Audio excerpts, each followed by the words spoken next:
ମୁଁ 8 ଦିନ ପାଇଁ ଘରକୁ ଯାଉଛି। ବାହାରେ ବୁଲାବୁଲି କରିବନି। ହଉ ହଉ। ସବୁଦିନ ସନ୍ଧ୍ୟା ପୂର୍ବରୁ ଘରେ ଥିବ। ହୁଁ ହୁଁ ହଉ ମତେ ଗୋଟେ 10,000 ଟଙ୍କା ଫୋନ ପେ କଲ। 10,000 କଣ ହବ? ମୁଁ ଏତେ ଦିନ ପରେ ଘରକୁ ଯାଉଛି ଟି।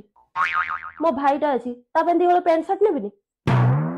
ଆଉ ଯଦି ତା ପାଇଁ ନେବି ତାହେଲେ ଭାଉଜଟା ଅଛି ସେ କହିବ ଭାଇ ପାଇଁ ଆଣିଲା ଭାଉଜ ପାଇଁ ଆଣିଲାନି ଖରାପ ଭାବିବ। ତା ପାଇଁ 2-4 ଖଣ୍ଡ ଶାଢୀ ନେବି। ହଁ ନାଇଁ ନାଇଁ ଠିକ କଥା। ଭାଇ ପାଇଁ ନବୁ ମାନେ ଭାଉଜ ପାଇଁ ବି ନବୁ। ପୁଣି ତାପରେ ମା ଆସିଯିବ ମଝିରେ। ସିଏ କହିବ ଭାଉଜ ଭାଇ ପାଇଁ ନେଇ ଆଇଲା ମୋ ପାଇଁ ଆଣିଲାନି। ତାଙ୍କ ପାଇଁ 2-3 ଖଣ୍ଡ ପୁଣି ଶାଢୀ ନେବାକୁ ପଡିବ। ତାପରେ ରହିଲା ସାଇ ପଡିଶା ବନ୍ଧୁବାନ୍ଧବ ତାଙ୍କ ପାଇଁ ପୁଣି ମିଠା ମିଠି ନେଇକି ଯିବି ନା ନାଇଁ। ମୁଁ 10,000 ଟଙ୍କା ଦେଇଦେଉଛି କିଛି ଅସୁବିଧା ନାହିଁ ଯେ ତୁ ଘରୁ ବୋଧେ 8-10 ଦିନ ପରେ ଆସିବୁ।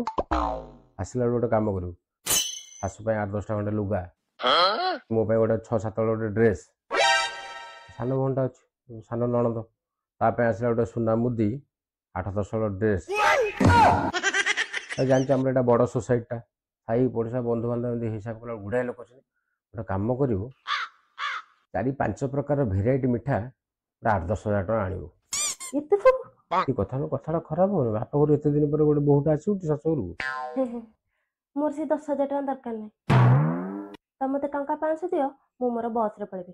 ବାଟକୁ ଆଇଲୁ।